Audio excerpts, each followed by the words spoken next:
toughest. The world.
Andy, that was one distracted newscast last night at 10.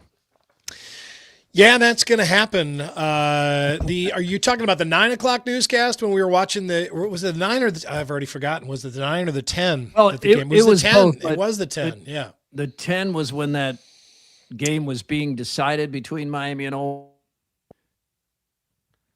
The heck's going on with me? I'm blinking. Did you see me blinking? Yeah. Your voice cut out there for a second. I know what you were going to say, though. Yeah, during the 10 o'clock newscast, the climax of that the Miami Ole Miss game was going on, and we were all expected to go out there and work.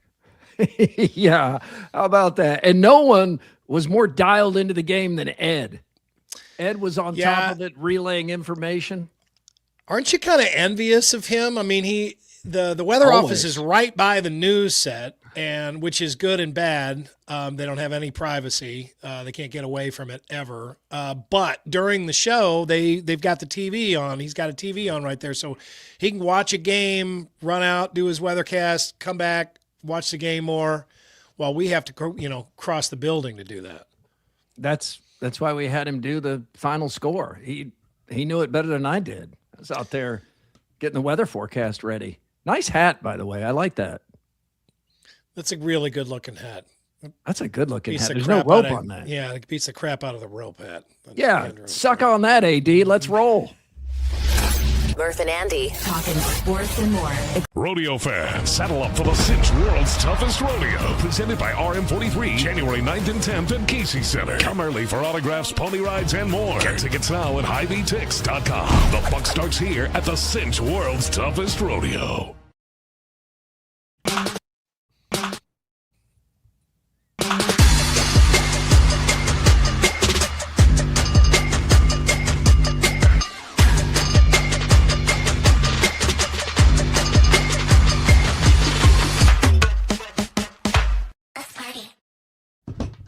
The Murph and Andy Show is brought to you in part by Ramsay Subaru, home of the toughest, most reliable cars in the world and the people who back them up, on Hickman Road in Urbandale. Attention all campers. Keith Murphy. What I do have are a very particular set of skills I've acquired over a very long career. Andy Fales. I'm telling you straight, it's my way or the highway. Powered by AD. Just a bit outside. Murph and Andy. Live and on demand across Iowa everywhere from the Channel Seed Studios. Murph and Andy. Connected by Cellular Advantage. Oh, I love that Friday open. It means we're going to have some fun today. Let's do it. Table setter from Guest House Tavern and Oyster coming up here in the next hour and a half. SEC doesn't mean more. Cyclones make history, and Sipker clocks in. Guest House Tavern and Oyster in West Des Moines with nightly specials, great seafood, and one of the best places in town just to settle in and talk. We'll talk now with high or low since the last show. Presented by Wealth Charter Retirement Planning and Tax. You can find Tim Hawkins and company and all their good advice for your retirement portfolio or just for some good old financial advice. We all kind of need that at the start of the year. Find them at wealthcharterretirement.com. Do it. I'm going high and low here. It's like it's a hybrid. It's a high/low. Hybrid, high or low? It's a hoe. I mean, I've been entertained but I question my entertainment tastes right now. Doesn't that all happen to the best of us? Here's what I'm talking about. Sure. I have gone down a morbid Netflix rabbit hole. Oh boy. Yeah, so I started child abuse documentaries. Yeah, that's a tough watch. I'm just assuming it's a tough watch. I haven't seen that. It is, and I'm not watching because I enjoy the subject matter. I mean, I'm watching because they're well done documentaries and they're interesting and crazy stories, true stories here in America. The first one is Evil Influencer. This is one of the most popular things on Netflix right now. The Jodi Hildebrandt story, and I watched that earlier this week. It's very well done. It's very, very interesting. It's one of those stories that I can't believe I didn't already know about it, but I don't think I was ever aware this was going on. She is this kook this is in Utah. It's within the Mormon church. Utah has some documentaries and series. Yeah, they've got some weird pod people out there. That's for sure. And it's crazy because the scenery is so beautiful, and there's just this crazy shit going on. Utah and Mormons are really big influencers. Like the influencer culture has really taken hold there. And this woman is she's like a life coach. Is like pushing people to Amazon products. Like, how is she an influencer? Well, she doesn't what do this. influence does she have? She's like a life coach, where she tries to get troubled marriages back on the path to to working their stuff out and to following the word of God more. And there's a religious aspect to it, but there's also there's that creepy, like, women subservient to men angle to it, and then just like a whole doctrine of how children are supposed to behave. None of this stuff evil hit my children. house. It is it's popular for a reason, because it's really well done, and it's very interesting. And I watched that, and it's disturbing. But that how like one show just kind of funnels you into another. Yeah, it gets into your algorithm. Yeah, right. It gets into your algorithm. And so that funneled me into Scouts Honor, the secret files of the Boy Scouts of America. And you are a high-level Boy Scout, as too. we established, I was a Boy Scout, and I had a great experience with Boy Scouts, and everybody I know had everybody I grew up with had a great experience with Boy Scouts. We didn't have any problems at all, but yeah, Boy Scouts of America. Eagle Scout and loved it. Yeah. I mean, I didn't make it to Eagle Scout, but I had friends that did, and so I'm not defensive of Boy Scouts of America, but I do have my own truth there. I mean, it is the truth. I had a really good experience, and many other people did too. But the Boy Scouts of America are very much like the Catholic Church and the Mormon Church, for that matter. I mean, there is a lot of dirt there. I mean, there are a lot of skeletons in the closet. There is a lot that's gone wrong there.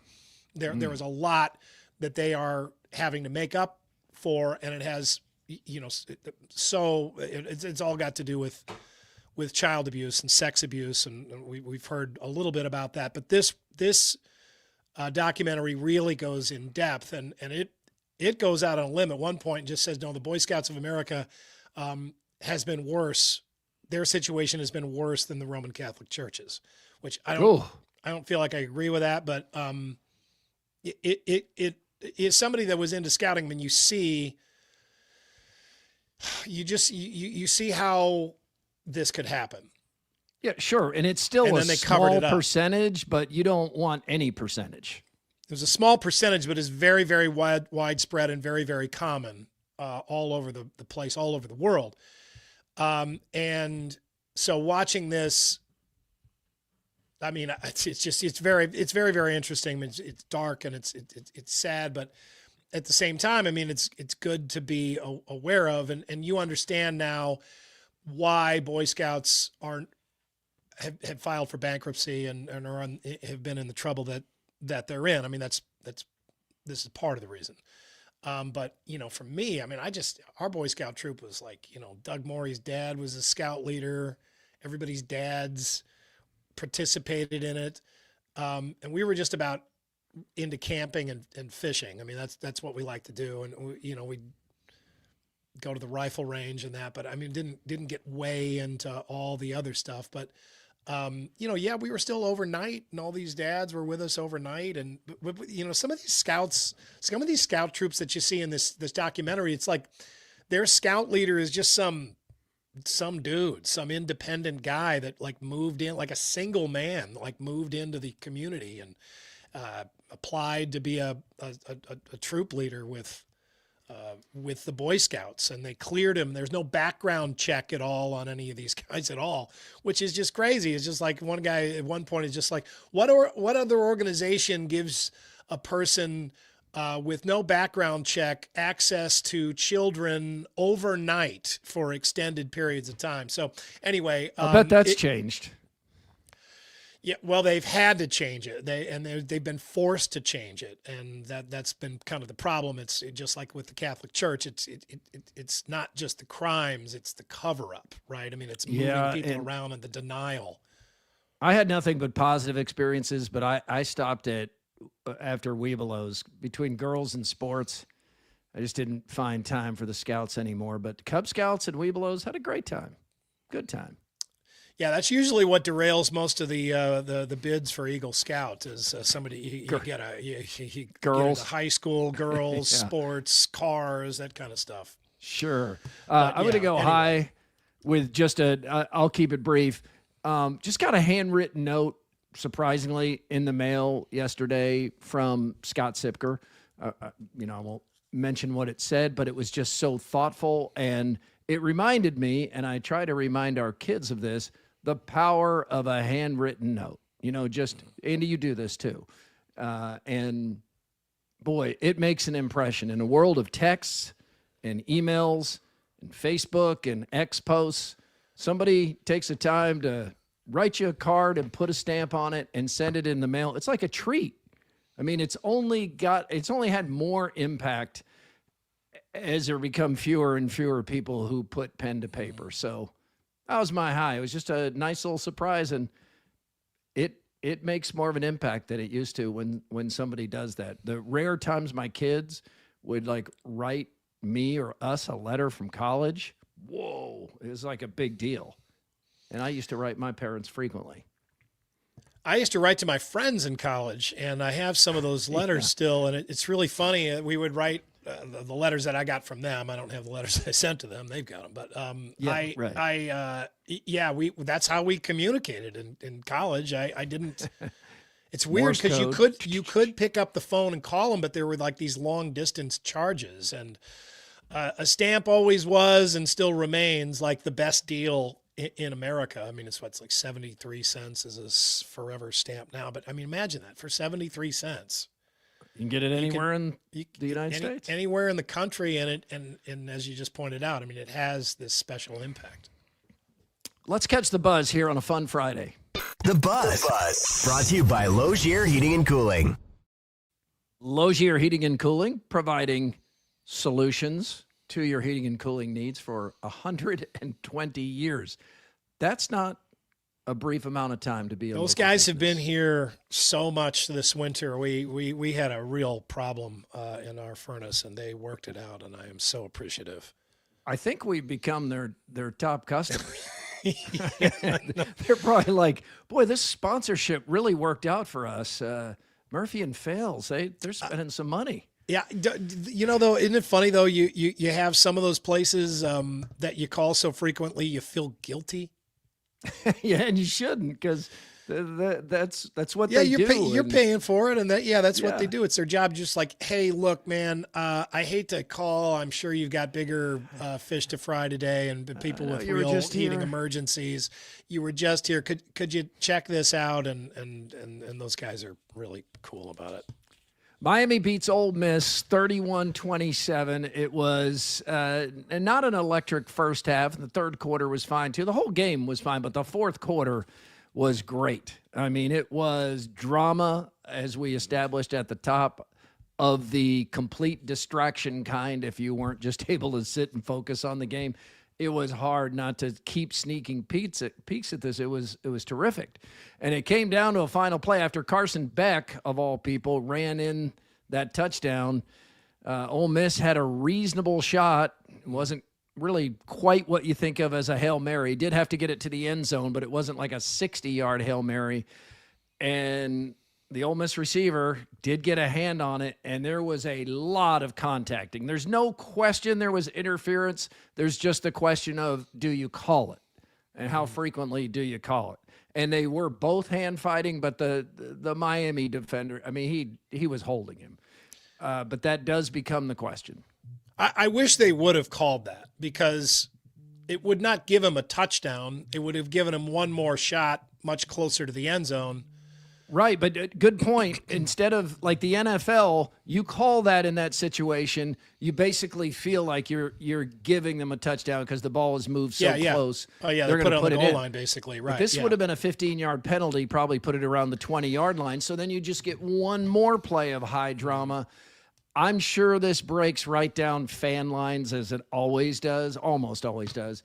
I'm sure Ole Miss fans are furious and feel like this was a bad no call, and I'm sure Miami fans are saying you can't call it there. They're both grabbing each other. You don't call that. We had just finished up the newscast at the time, so we were a little bit distracted. But I don't remember hearing a lot of chatter from the broadcast crew about interference there. Did you hear that right away, immediately?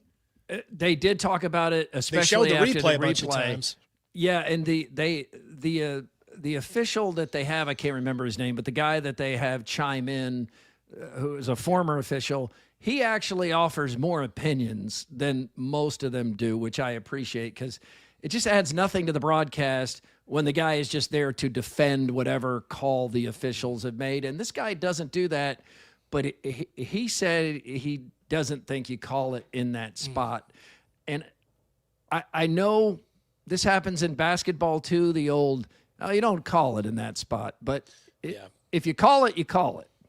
Well, and I think if it's, if that gives them a touchdown, then I think you don't call it. I can agree with somebody using that rationale, but again, in this case, it just gives them another shot with probably 4 or 5 seconds left on the clock. It would be one more play, or I guess there was probably 4 or 5 seconds on the 1 second on an the clock, untimed down, I bet. Or maybe it's even an untimed down. Because the clock was running out. But I mean, the point is that Trinidad Chambliss was great, and was still able to bring the team down, make a couple of plays with, what did they start with?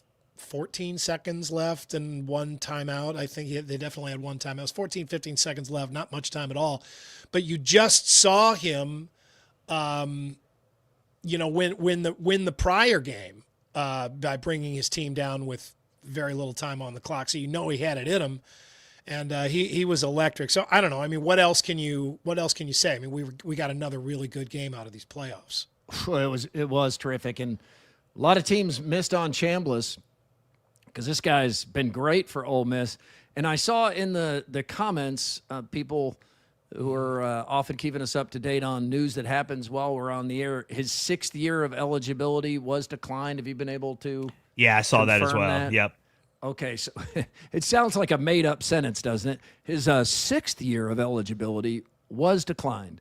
But we just saw Diego Pavia play 6 years. Carson Beck, who also played really well for Miami, he was in C.J. Stroud's recruiting class, and Bryce Young. I mean, that's how long that guy has been playing college football. He won 2 national championships at Georgia as a backup, and then played for quarterback Georgia for a couple of years, didn't win a championship. Now he's won a championship with somebody else. And he's kind of an interesting story in that people are talking about it as almost this romantic redemption story. Carson Beck, look, he came back and he's being paid millions of dollars. It's not like he's an underdog story. those stories are all different now, right? And this is another just total 2026 situation, but I'm not sure how I feel about players getting a 6th year of eligibility. Well, I am sure how I feel about it because it's stupid and they shouldn't get it, and I'm totally against it. But right. but why? Like, there's no good reason why. It's just I'm just standing on principle that doesn't really apply anymore. Like, none of the principles apply anymore. College as 4 years. Yeah, but they're not in college. They're not really in college. They're professional players who live at a college. I continue to ask when the last time you heard somebody ruled academically ineligible. Yeah. So that used to be a common thing. Why should we care if a guy plays 6 years? I was against him getting a 6th year of eligibility just because I don't think guys should get 6 years of eligibility, right? So I don't know what his story is. I didn't look into his story. I'm just standing on that principle, and that principle is so shot full of holes, it can't support your weight, the weight of an argument anymore. So, like, what's the point? Sipker just this time used electronics to tell me I have something on the left side of my lip that needs to be brushed off. I call that lunch. I was saving that for later, apparently. Mm-hmm. Yeah, but did you not see that, Andy? I didn't see it, no. AD, did you see it? No. Huh, okay. So I didn't, no. Apparently we're blind. I am wearing glasses. I think it's gone now, so that's good. Diego Pavia just played his 6th season, and we all enjoyed that, and I voted for him for the Heisman Trophy, and then he went out and acted like a complete jackass. Miami will play in its home stadium for the championship, and that's interesting in and of itself, but something else here makes it, I think, even more interesting. So the ACC doesn't split up this money. So Miami gets the entire $20 million for reaching the championship game. They also get and can keep $3 million in travel expenses to get to the game. The game's in their neighborhood. So just more money. They just keep that money. So $23 million is what $23 million. That's what they're going to get. So that worked out okay. Yeah, it's not going to make them want to leave the ACC anytime soon. The other teams in the conference probably don't feel as good about it, but it's just crazy. One more reason why everything needs a hard reset. The inequity, just the differences in the way all these different conferences split things up. I found myself rooting for Ole Miss because at this level and with this money and all these guys have going for them and given to them, it's not like I felt sorry for the Rebels, but their coach, their leader, just abandoning them in their best season ever. I mean, it's going to hold hands with Kim Mulkey. I mean, it's disgusting. I mean, it really is. This is not the same thing. I can feel some angry Cyclone fans feeling like, well, Matt Campbell just did this. Jimmy Rogers did this.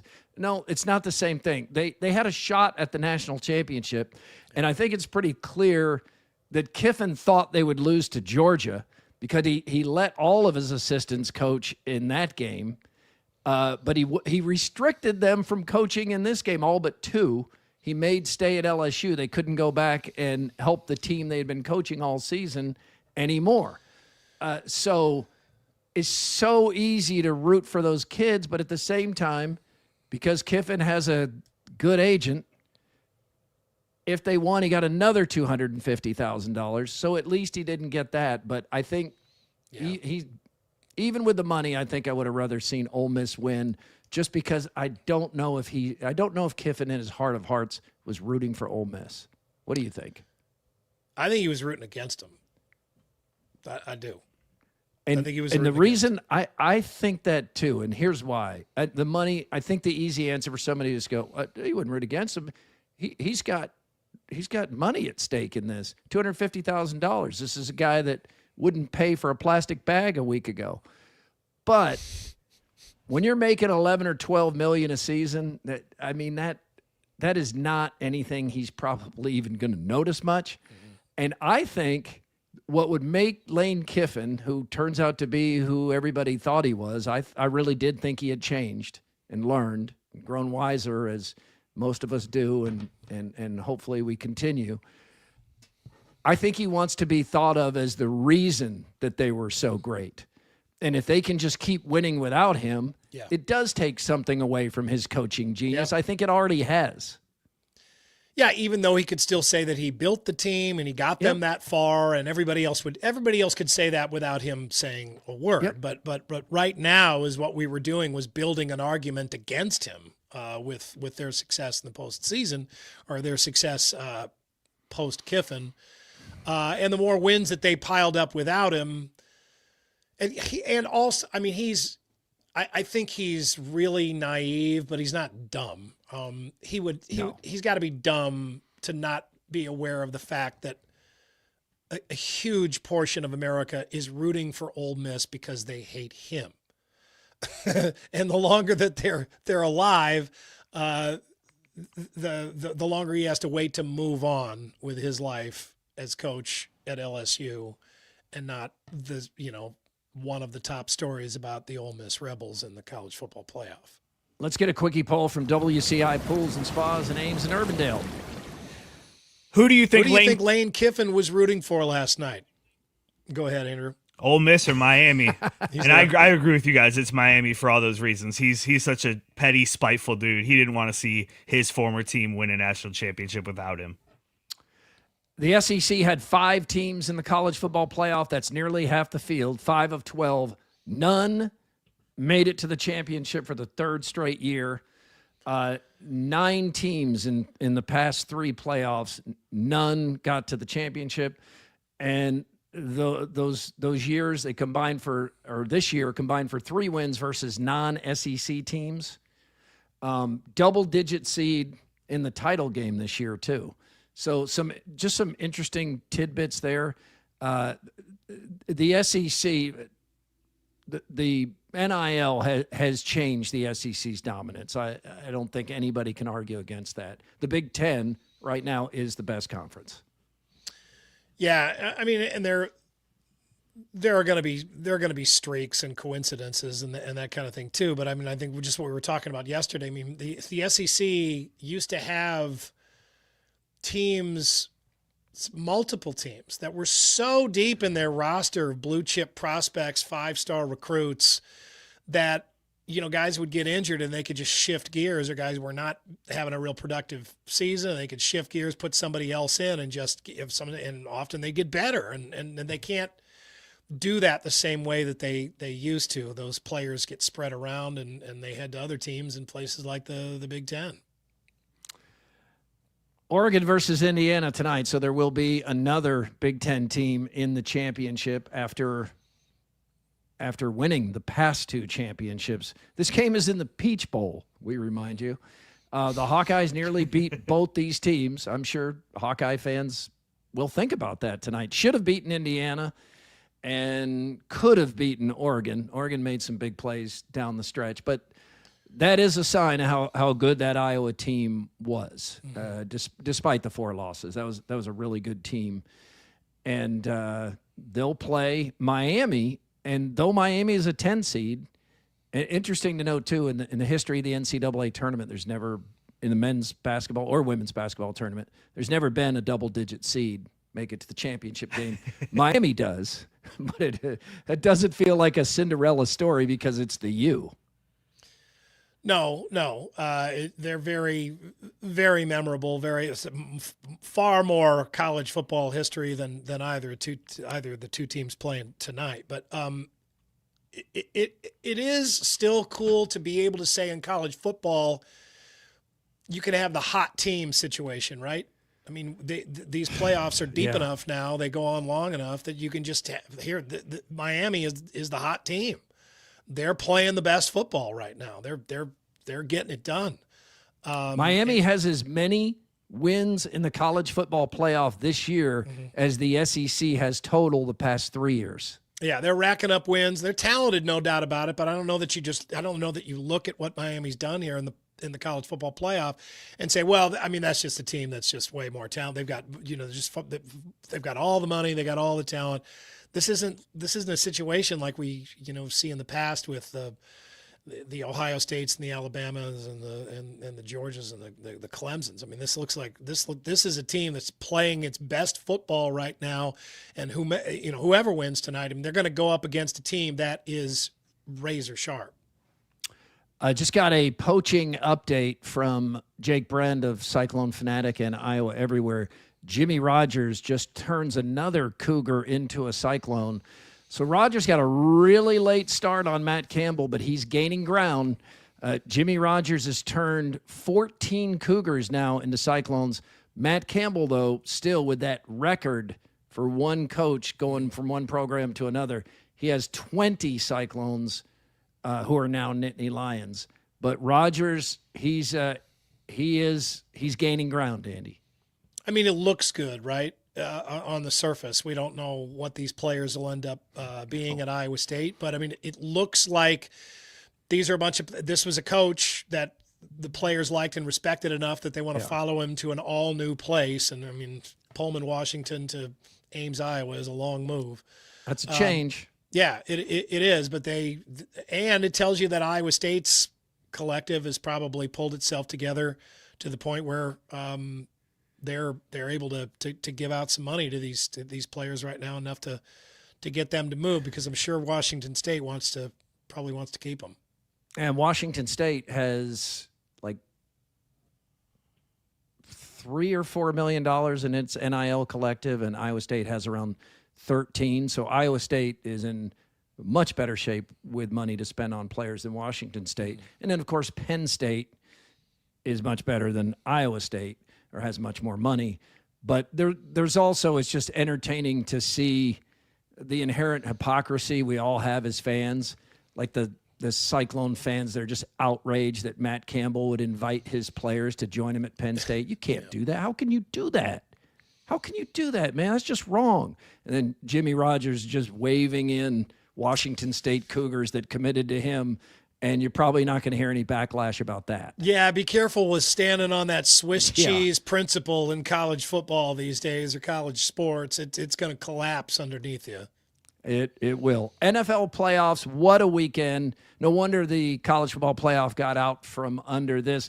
Let's go around the room and just top of your head, tell me who you think's going to win. Rams at Panthers. Andy? Rams. Yeah, Rams. I'm going Rams, too. They're a double-digit favorite, 10-point favorite. All right, this is a good one here. Packers at Bears. It's going to snow. It's Saturday night. I think it's only on Amazon, but this is a good one. What's the latest on Jordan Love? I haven't seen. He'll play. I mean, is he going to be totally healthy and play? He's in a wheelchair, but they're going to roll him out there. No, I know he's going to play. Yeah.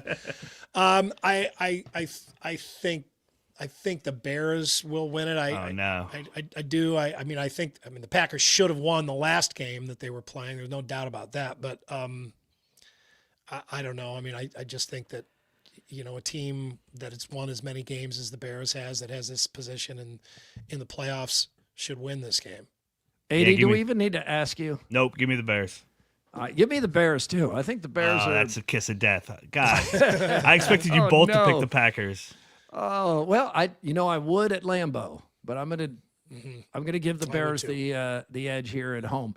Bills at Jaguars. This is a sneaky one because there's a lot of pressure on the Bills. Their window seems to be closing, and they're on the road against a Jaguars team that's probably better than we all want to give it credit because it's the Jaguars. Which I don't know. Both of these teams are risky bets, I think, to count on them. But I think the Jaguars get this done. I think the Bills have just been way too inconsistent this year. Yeah, I agree. Give me the Jags. All right, I'm going to go the other way and take the Bills. I'm going to go with Josh Allen and think that they get it done. 49ers at Eagles. That's a game to look forward to as well. Please, jeez. Yeah. Boy, the 49ers. That game last week changed your mind a little bit. At least gave you pause, right? Because they couldn't. Because everything was move. on it. It was at home. Yeah. I mean, it was really bad. the Seahawks just stonewalled them. I actually think I'm going to pick the 49ers here. The Eagles should win. They're the defending champs. They're at home. They haven't been quite what they haven't been what they were last year, though. And the 49ers, I think they had a bad game last week. They just have too much firepower on offense. I think they win. God, I'm kind of with you. I haven't been impressed by either of these teams the last couple of weeks, but yeah, I think the 49ers find a way to get it done. I think the same thing. I'm going 49ers. Oh, man. Yeah, I know. They are beat up. Yeah. Congratulations on your win, Eagles. No, I just don't think the Eagles are that good, but they're the Super Bowl champions. They won the division. Then they sat out last weekend. Shitty division. Yeah, God, yeah, that was not division. good. Chargers at Patriots, another intriguing game. I think this is our WHO 13 Sunday night football game. I'm going to go Patriots on this one. I still am waiting to. I need more proof of these all new Patriots, but they're at home. Yeah, I'll take the Pats. I'm going to go with the road upset here. I'm going to go with the Chargers to win at New England. Texans at Steelers, and what could be Aaron Rodgers' last game. I have no idea what to pick on this one. I mean, they looked good and bad in that last game. The Steelers did. I haven't watched the Texans at all this year. I know they've got the Iowa State receivers, but they about blew that last week. I'm gonna go with the Texans here. Yeah, me too. Me three. I'm going Texans as well. How about that? All right, so there you have it. You have your winners. John Harbaugh fired by the Ravens after all that success. We said this would probably cost a current head coach his job even after Black Monday, and it did. As Mike McDaniel, the Dolphins fire Mike McDaniel because they clearly want to make a run at John Harbaugh. And McDaniel, as it's pointed out here by this Dolphins fan site, he had quite a transformation his 4 years in Miami. Andy, as this says, he came in as a Best Buy assistant manager and leaves as a South Beach drug kingpin. Yeah, he looks like he's in a Halloween costume. Doesn't look like the same guy. It looks like either one of these guys could be wearing a Halloween costume in the other picture. Yeah, this was a no-brainer. Gosh, boy, the Dolphins they need a total rebuild. They did win some games down the stretch. I think at one point they even won 4 in a row, and it seemed like he might have saved his job. But the question lingering over them, they got all that money in Tua, and a lot of people don't believe he's ever going to be great again. No. And he didn't really want to play for Mike McDaniel, so you either eat all that money or try a different coach and hope that he can somehow resurrect post-concussion Tua. I think if you were to bring in somebody like John Harbaugh, though, that could have that effect. It could, yeah. No, I agree. Speaking of the Dolphins, now here's an in his prime Dan Marino, just tired of doing promos. I'll have details on how to enter, and we'll be announcing a winner later tonight. Okay, it was a little long, and I think you flubbed on that last. Did not flub at all. No, it wasn't a flub. There was no fucking flub. It was not a flub. You want to see that playback? No, come on, let's do it. F*** it. Okay. Just to hear. Ready? Hi, I'm Dan Marino from the Miami Dolphins. Welcome to Visa NFL Quarterback Club Week on. I hope you've enjoyed your Thanksgiving Day. We have more NFL action on this Sunday starting at 1 p.m. Eastern. But tonight, you'll get a chance to be my backup quarterback for a day. You'll get round-trip, airfare, and tickets to a game, a complete uniform, and a chance to meet me. Stay tuned. I'll have details on how to enter, and we'll be announcing a winner later tonight. Perfect. F*** it, send it in. Okay. You want to see playback on it? Nope. I don't want to see shit. Sick of dealing with those guys. Send it in. Oh, man. Yeah, Marino had enough. Cyclones start 15-0, the men's basketball team. 119 years of Iowa State basketball. That is the best start ever. That's the first team to win 15 games in a row. And this tops the 2014 team coached by Fred Hoiberg. And here talking about the moment and also being humble about it. TJ Otzelberger, Taman Lipsey, and Joshua Jefferson. It's a great accomplishment. It's a credit to the young men and how they work, and hopefully something that the past Cyclones that have been in this program and those that have invested can take tremendous pride in. I've been a Cyclone all my life. Just got on the court 4 years ago, though. But watching all those teams growing up and just realizing that I have a chance right now to make a footprint for Iowa State and just the community of Ames and all of that, I never take it for granted. Yes, sir. I think we come to expect every team really in this league is really good, so we're going to get everybody's best shot every night, and it's just on us to continue to stay together as a team and be resilient through all the hard trials that's going to come. Well, that's some likable leadership there, Andy. It is. I was trying to think back the Marcus Fizer, Jamal Tinsley Cyclones. They put together an incredible run that year to start that year, but they had lost to Drake. So right. That screwed up that type of potential. But I remember when they were on that streak, and again they had a loss. I mean, that's all anybody was talking about. That was a huge story. I think it's been kind of fortunate for this team of TJ's. They've really kind of, they're not under the radar. That's too much. But with all that's going on around the football program, they've really kind of not had to be under the microscope yet this year.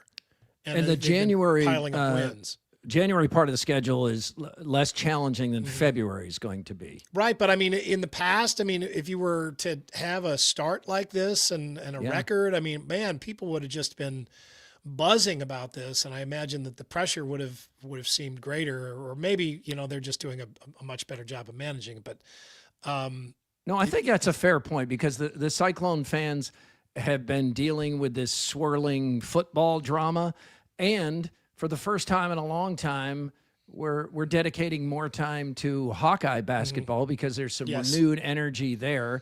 So that's a factor. The women were also out to a 14-0 start before losing to Baylor, and now lost twice in a row. So, no, I think all of that is true, and I think when you look at the way this team is constructed, and it looks quite a bit better than last year's team. This looks like what they did at Purdue. It still amazes me. 23-point win at number 1 Purdue. So if they stay healthy, this does look like a legit championship contender, a legit Final Four team. And when you look like in that video we just showed, you see mature leadership. You have older players. It's a little bit like Cignetti's approach to what Indiana's doing. I don't think this is going to be unique to TJ Otzelberger, because I hear high school coaches complaining that colleges aren't recruiting anywhere near as much now because people are looking to construct their rosters with more mature guys. And you get a 23-year-old basketball player who's really good against an 18 or 19-year-old with a lot of promise. Give me the 23-year-old, both on and off the court most of the time. So this is the best team we've seen at Iowa State in a long time. And it's going to be a fun winter, being able to kind of set in and pay attention to them and Iowa's team as well. I think both those fan bases have kind of a lot of good things to come this winter sports season. They know that. Oklahoma State is the opponent Saturday. Iowa hosts Illinois Sunday. AD, what's the update on a full house? This should be close. It's time. Yeah, I know it's close. I don't think it's going to be sold out. It doesn't seem like it. Maybe there'll be a rush, but it'll be close. It'll sound sold out. Maybe too early in the season for there to be a big rush of Illinois fans that come over for this, but they took care of business the other night and beat Rutgers. So this is setting up for just a really good game, guys. The two teams that are ranked, a couple of fan bases that are, they're not gaga over everything that's going on right now. They're just sort of happy. Yeah, the Minnesota game is interesting on two levels. One, I think it dampened the enthusiasm for this game in that, Iowa, that was a real dud. They didn't play well, and then when they had a chance to tie, they just couldn't get a shot to go down. So that might have tamped down enthusiasm somewhat. And then the second part of that, though, which contradicts that, is this game is actually more important now. I mean, they need to win this game now because they need a good win. They need to start stacking some good wins. They've built a good net beating the crap out of bad teams, but they need to get this one at home, despite Eric the Orange. Yeah, well, yeah. I mean, this Illinois team is a team that's it's a good team. It doesn't look like a national championship team, but yeah, you got to be able to win this game at home if you're going to be a good team that is going to go to the NCAA tournament. This is where you start putting together your building blocks. Let's find out what's bugging you. Hi, I'm Tom Coates. If what's bugging you is your credit card debt, please call us at Consumer Credit of Des Moines. Since 1987, we've helped over 100,000 people, and we can help you. Hey guys, this is Randy from Spankany, and you know what's bugging me? Inconsiderate drivers. Number one, next time everyone is in their car, look at the knob to the left of your steering wheel. You shift it up to signal for the right turn and down for the left ones. I still can't read minds, so I don't know you're turning unless you signal. 2, if you want to drive the speed limit or under it, that's fine, but get out of the left lane. And for the love of God, don't drive the same speed as the car next to you. You slow down the flow of traffic and are completely unaware of how much of a jackass you are. 3, finally, get off your damn phone and pay attention. That's it. Randy, out. Dang. Randy start getting fined for that stuff now. Those fines are in effect for distracted driving. They pull you over with that, you get a big old fat fine on that. You don't just heard get some of that in the newscast about how they also will go back and go through your phone, and if they find out if you are like in an accident, they can do that. They can get your phone and look at that, and you can be in a lot. I mean, geez, if you hurt somebody in an accident like that, find out that you were on your phone, you can be in a lot of trouble. Leave a rant anytime. Speakpipe.com/Murph_Andy. It's powered by Cellular Advantage. Experience the service you deserve. Since 1993, Cellular Advantage prides itself on being the locally owned alternative for wireless services. Proud partner of U.S. Cellular and now T-Mobile. Time for Throwdowns. Throwdowns. It's Throwdowns. Backed by Heartland Tire and Auto. Heartland Tire and Auto, treating you like family, and authorized dealer of both Firestone and Bridgestone tires. Andy, we had the first CFP game last night. We have another one tonight, and then 6 NFL games over the next 3 days. If you can only watch one football game this weekend, which one are you choosing? I'm honestly, I'm going to say this. I'm more interested in the college game than I am in the NFL games this weekend. Yeah, if I could only watch one, I would pick Oregon, Indiana. Wow. I would. I mean, 2 would be that Packers-Bears game in the snow. Can't wait for that. 3, I think I'd go Niners-Eagles, and 4, I'd go Chargers-Patriots. But, yeah, I'd go Oregon, Indiana, a Big Ten rematch. All right, Murph, when you need to know the next letter in alphabetical order, do you instinctively know it, or do you have to say the ABCs in your head?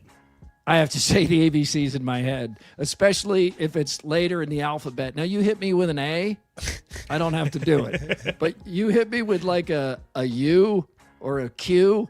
S-T-U-Q. Yeah. Yeah, absolutely. I think I get to like I, and then I got to do the alphabet song. That's wild. That's Throwdowns. Oh, that was a good question. That's true. I mean, that. it is funny, but hey, that shows you that was a really good method, whoever invented that, for remembering the alphabet. Scott School's Stupid Quickie Poll and more next. It's the Murph and Andy Show on Iowa Everywhere.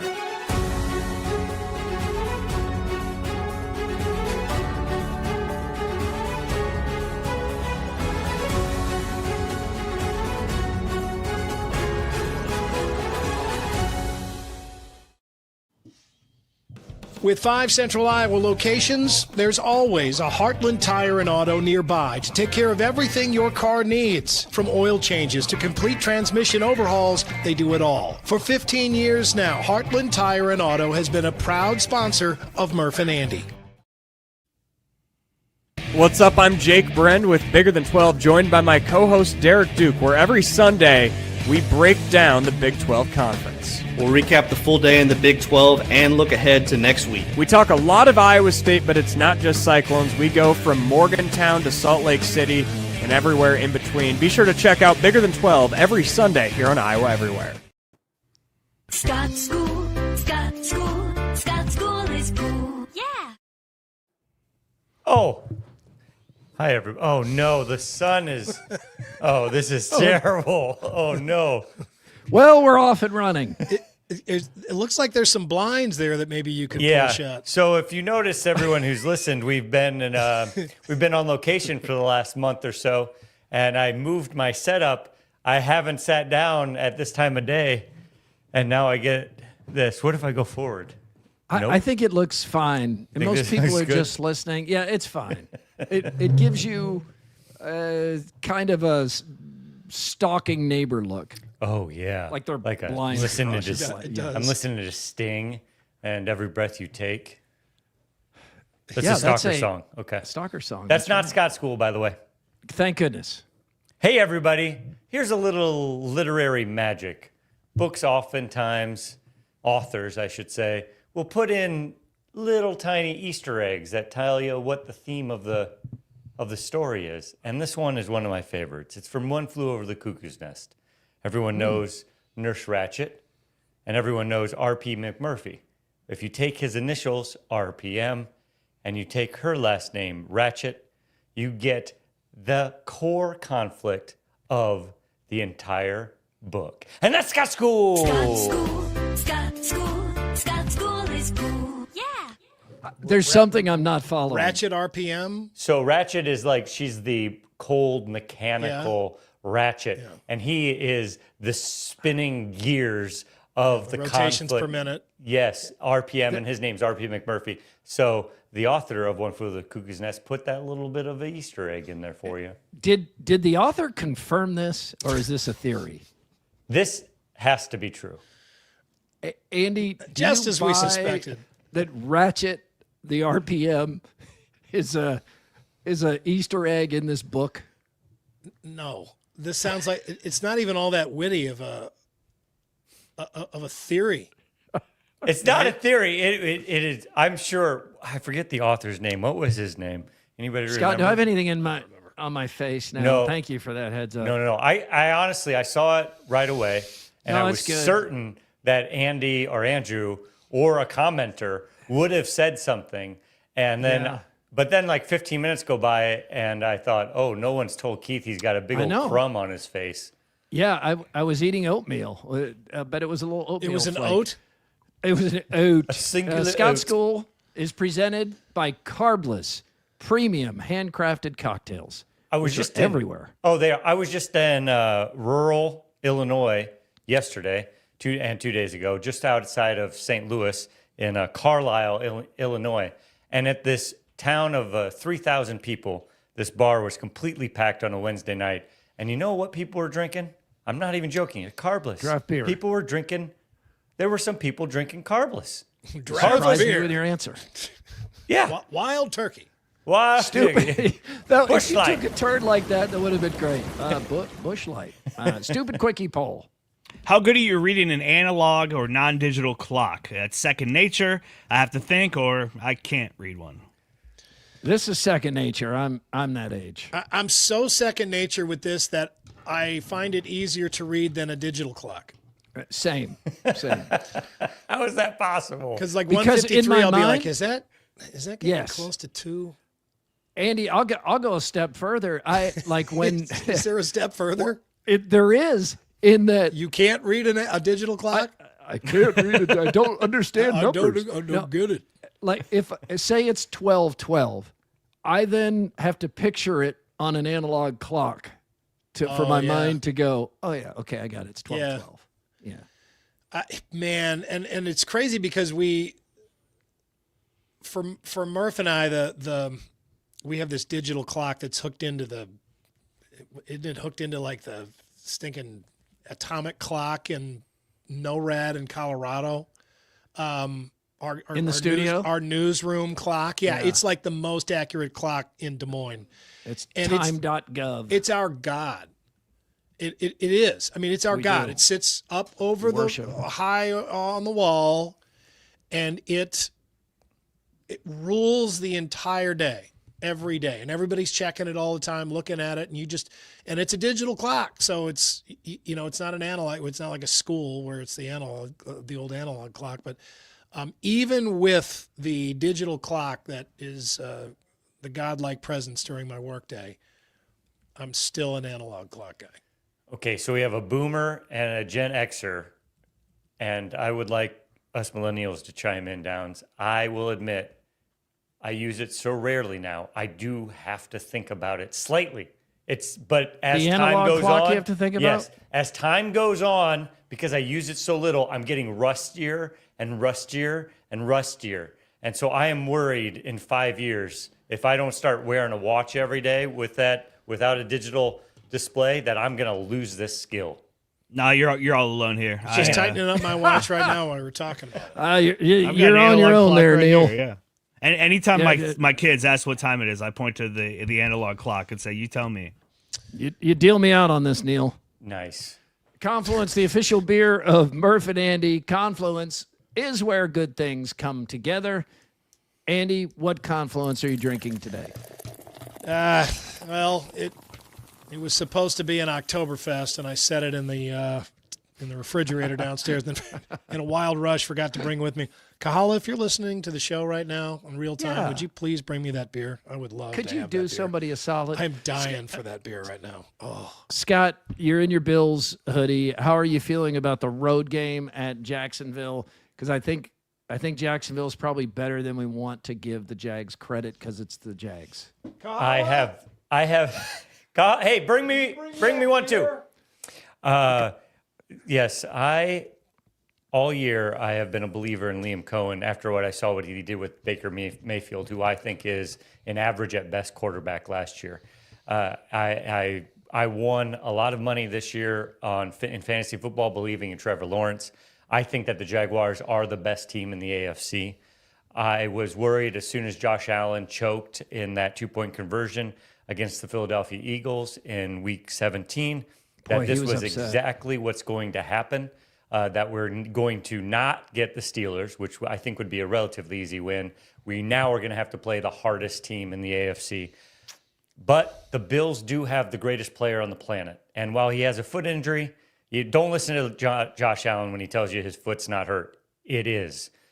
But I have to believe he's going to be able to rise above. And the Bills have been keeping something back this year for this moment. I'm going to predict that whoever wins this game will be the AFC representative in the Super Bowl. I think the Jaguars will win because I think they have a better team. But I will, as a fan, officially predict that Josh Allen dons the Superman cape and James Cook does just enough that with the combination of Dalton Kincaid's return at tight end, because the Jaguars give up a lot, the fourth most catches to tight ends all year. Scott, I got a Christmas party I have to get to tonight. That the Bills are going to pull it off. Let's go, Buffalo. Paul wants to know if he can watch the game with you. Where are you watching it? He's in another state.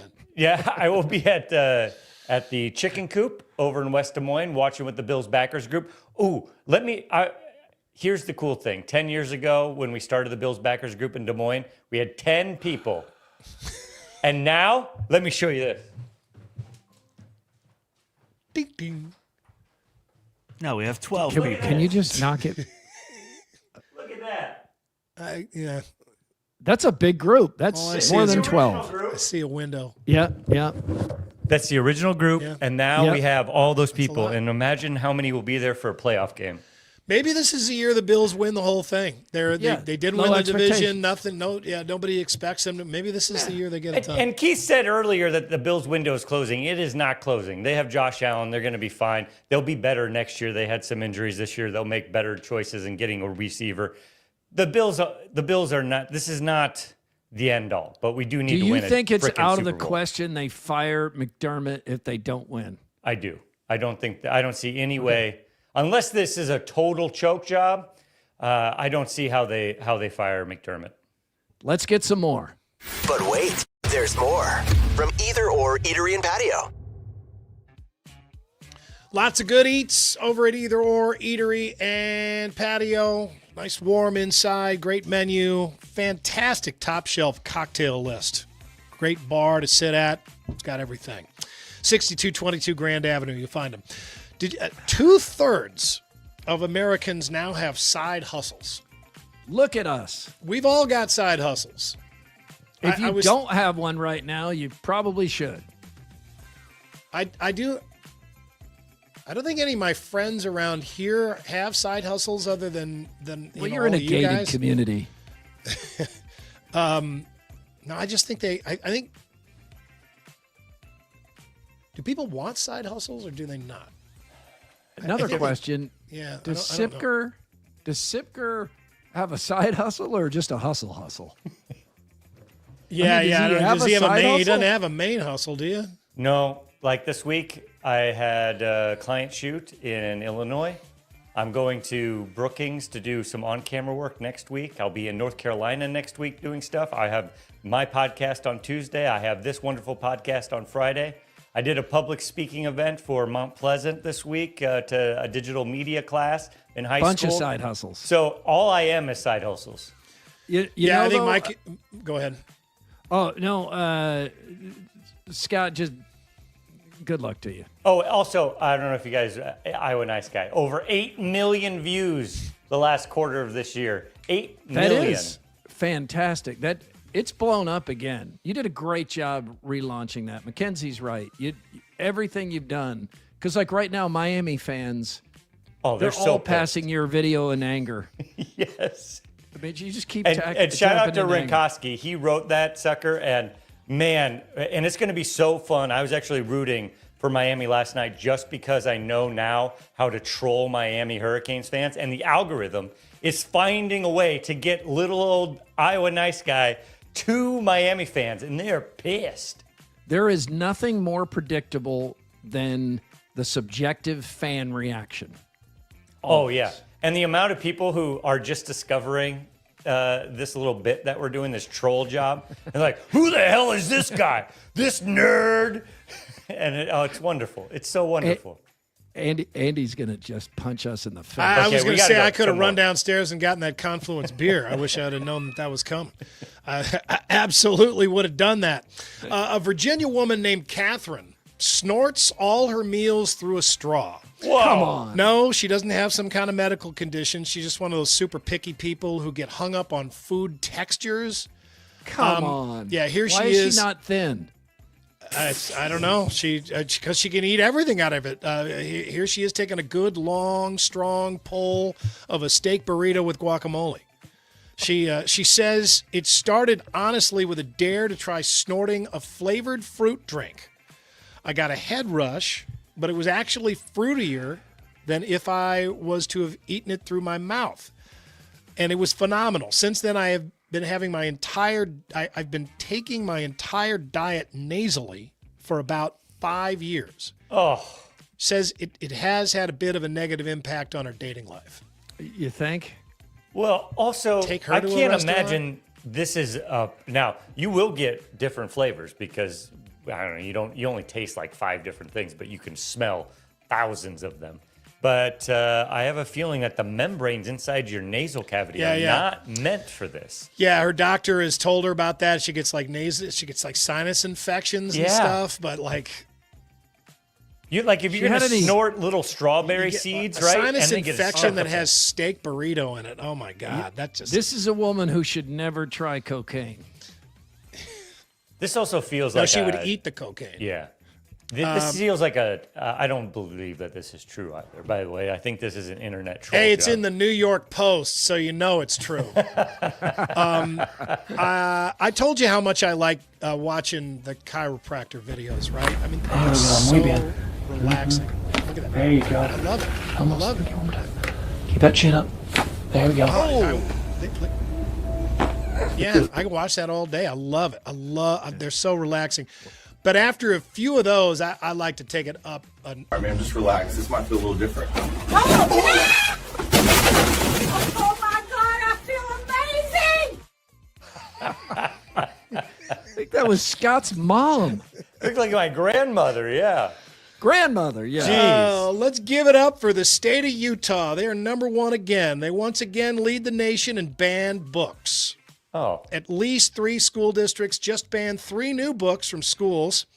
The newly outlawed books are Wicked, The Life and Times of the Wicked Witch of the West, Gregory Maguire, banned for featuring sex and violence.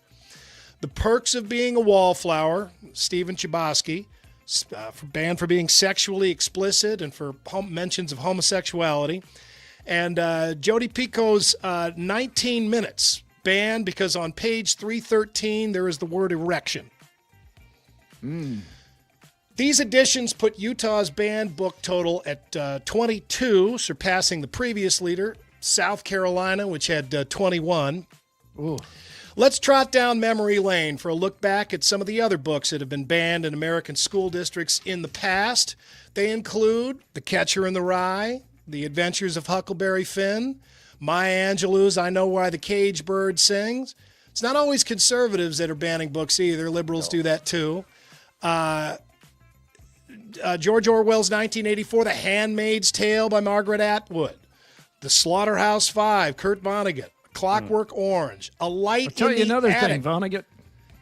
A Light in the Attic, one of Shel Silverstein's books of children's poetry, for God's sakes. What's that wrong was with that banned. one? Yeah. Native Son by Richard Wright. Uncle Tom's Cabin. They made people in the South feel bad about slavery. Lord of the Flies, Of Mice and Men, John Steinbeck's American classic. And then one of the most controversial, Harry Potter, was banned. And book banning has never worked. It never aged well. We are constantly looking back and laughing at ourselves for thinking that censorship would stop free thinking. This is always stupid. It never almost works. always. I don't want to say always because that's so definitive, but it almost always leads to more album purchases, more requests to hear a song, more people seeing the movie, more people watching the documentary, more people reading the book. I just heard Ricky Gervais talking about this, and he even turned it into a promo. He said, like, my last special, there was a call to not watch and to ban it. It was the most watched Netflix show of the entire year.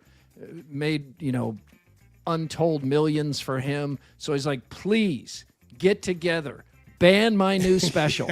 Right. Organize. Yeah. It Please. gets around. Yep, that's absolutely. Yep, that's almost always what happens. It ends up making the book more popular than ever. And some of those have been banned like a number of times by multiple generations.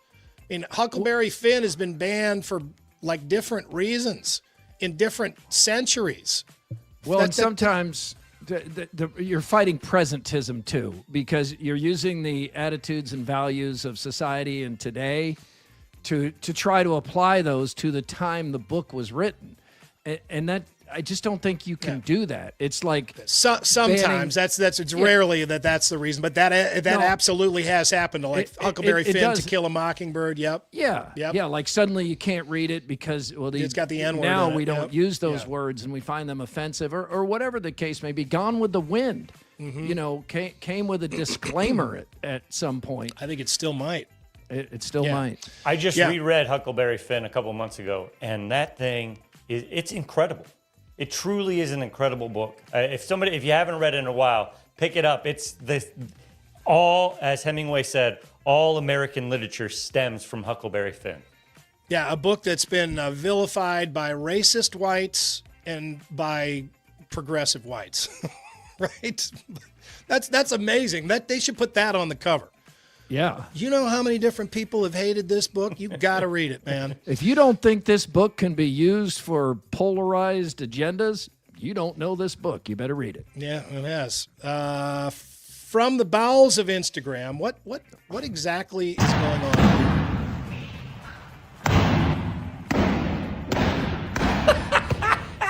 here?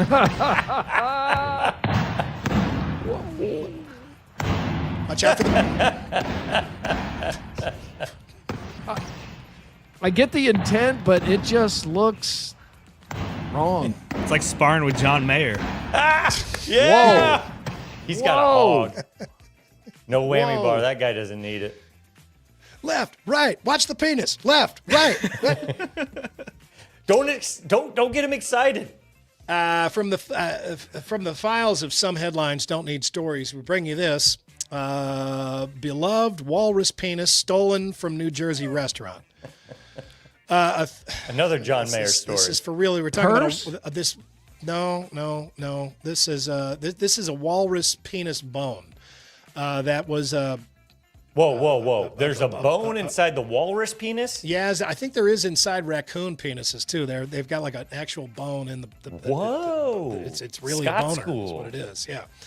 A thief snatched the beloved antique walrus penis bone from behind the bar of the famed Camden, New Jersey cheesesteaks joint, Donkey's Place. And staffers are mad because it's been a great conversation piece. Anthony Bourdain once did a segment there praising the cheesesteaks and the walrus penis. And now it's gone, and it's this guy on the right that stole it. You see, can anybody identify this guy? Is that Craig Keanu Stadler? Reeves? Looks a little like Scott. He's got a beard, right? He's got flannel. Yeah. And he's also got a walrus penis. Yeah, by the way. Frisk him. Pat him down if you see him. Someone on Reddit asked, which jobs are 100% safe from AI? Here are the most popular answers. Undertakers. The only things guaranteed in life are death and taxes, and AI can do taxes. Politicians, they'll never give up their jobs to AI. A farrier. You guys know what a farrier is? Like somebody who taxis people from one place to the other? No. Get you on the ferry boat? No, not don't pay the ferryman. Farrier. What does a farrier do? F-A-I-R? Judge. Like somebody who judges things to be fair. There's some people in the audience that are yelling at their screens right now. A farrier shoes horses. They shoe horses. Oh, okay. Yeah. Well, they should have come up with a better name. Not shoes horses like this, Alterock but almost like got it. Yep.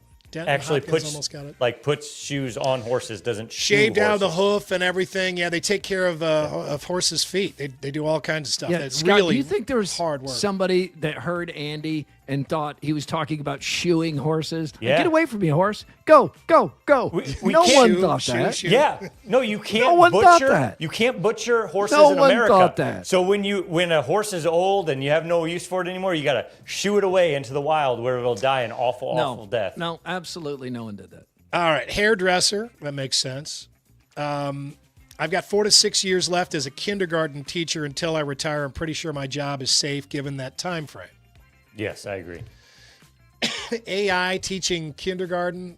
Oh, there'll be That robots. actually sounds yeah. like a good idea to me. Yeah. I do think, to contradict one of those or to question one of them, I could see in many cases AI getting to the technology where you could tell it what you wanted for a haircut and somehow putting your head into some kind of device that, I mean, I'm not talking about what was the name of that thing that they used Flowbee? to have?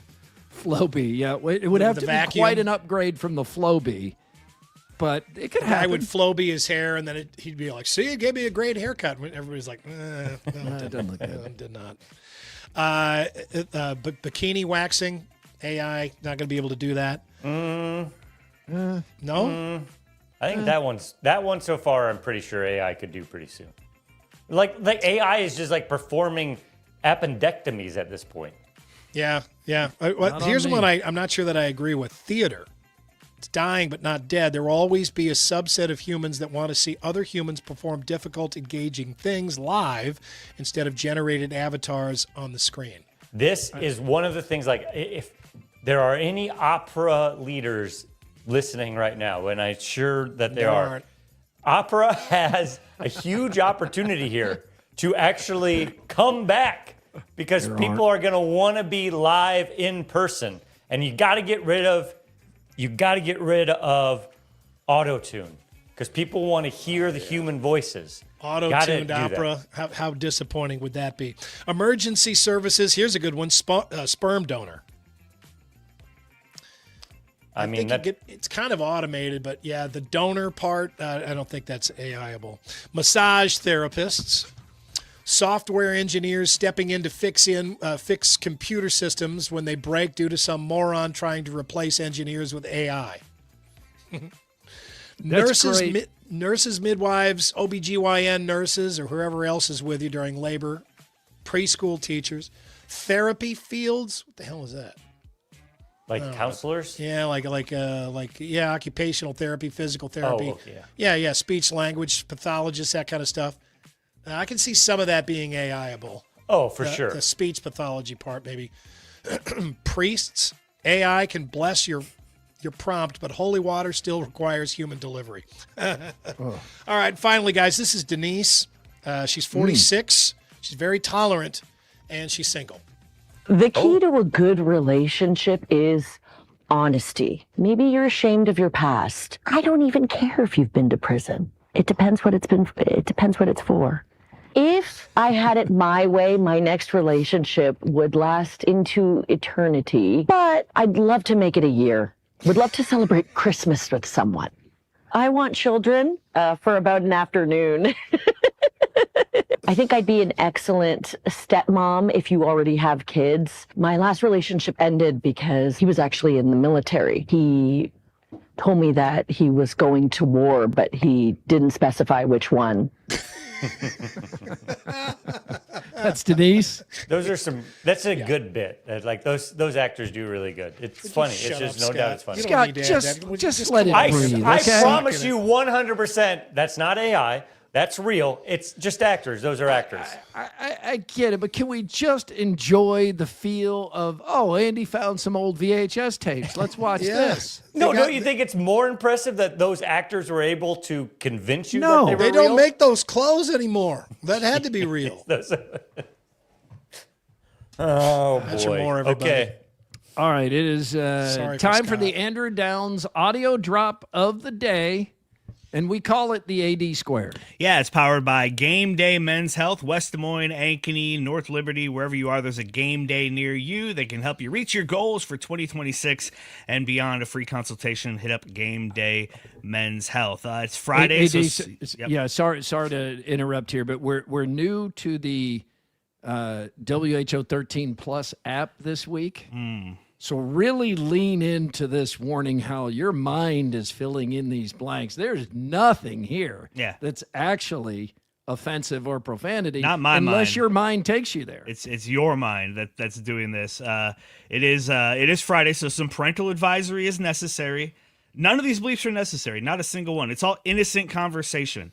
But I have place bleeps, and you may hear things that sound vulgar, that sound like they shouldn't be said out loud. But that's on you. It's not on us. None of this is vulgar at all. It's This Week in Iowa, unnecessary censorship.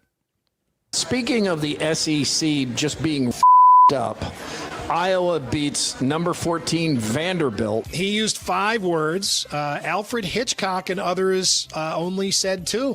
Thank you. And then they off. They're not so sure they would be where they are if they didn't go into Kinnick Stadium and fist Iowa for 4 quarters. You took over for Colin Newell. Yeah, taking over for Colin Newell. But Brock Purdy has never your rear end, correct? Not yet. One of our neighbors was complaining about somebody off the game. He's like, look, you're off on July 4th the entire week. Then you off on Christmas, which is not even a thing. Now you're off on New Year's Eve. Speaking of cranking one, Van Woke, good luck to your tonight. Cheers to the freaking weekend. Let's cheers, baby. Don't drink a bunch of beers at a St. Louis Cardinals game and get really confident in downtown St. Louis and think you could stick your hand in a horse's because I'm going to tell you something. You're going to get bit by that horse. It's all powered by Cellular Advantage. A happy new year to Doug Eklund and his he just proudly posted a photo of his Well done. His dog. Yeah. His dog. Obviously. And, what'd you think he fist said? fighting. Iowa was fist fighting. Yeah. I want to hear more of what Mackenzie was saying there. Mouth. that conversation. Mouth. Yeah, Horses, she mouth. did. That whole conversation was. Yeah, she did something really stupid when she's drunk after a Cardinals game, and it makes your jaw drop. Like a police horse? She stuck her hand in his mouth? Because You know she's a what? horse Hey, person, right? everyone check out Overthinking on the Iowa Everywhere Network. That's right. Scott, you were my high today. You sent a really nice handwritten note. Handwritten notes are underrated. It made my day, and thank you very much. That was wonderful. Good job, Scott. Well, thank Way to you. go, Scott. Thank you, all of you, for all the positive that you guys had in my life in 2025 and beyond.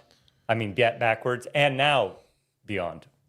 Well said, It's an Scott. awkward time to kick Scott off the show. Well, let's do it next week. Quickie poll results are presented by WCI Pools and Spas. Who do you think Lane Kiffin was rooting for last night? Was he rooting for Ole Miss, his old team, or Miami? The team trying to beat his old team. He put out a post congratulating his Rebels and how great they were and everything. Scott, what do you think in his heart of hearts? Who was he rooting for? 100% Miami. If you think Lane Kiffin was rooting for Ole Miss, you are a moron. And you probably don't have tens of millions or hundreds of millions of dollars to understand that $500,000 means nothing to you. That's the problem here. That's a perfect one to end on. So thank you Go for Bills. making Murph and Andy part of your weekend. Good luck to the Bills. Enjoy all the great football this weekend. There's so many months we're just waiting for a weekend like we're about to have, including tonight, including last night. Great start with that game. If you get a chance, please like, review, and subscribe wherever you found us. And we'll be back Monday at 1. We hope you'll join us then.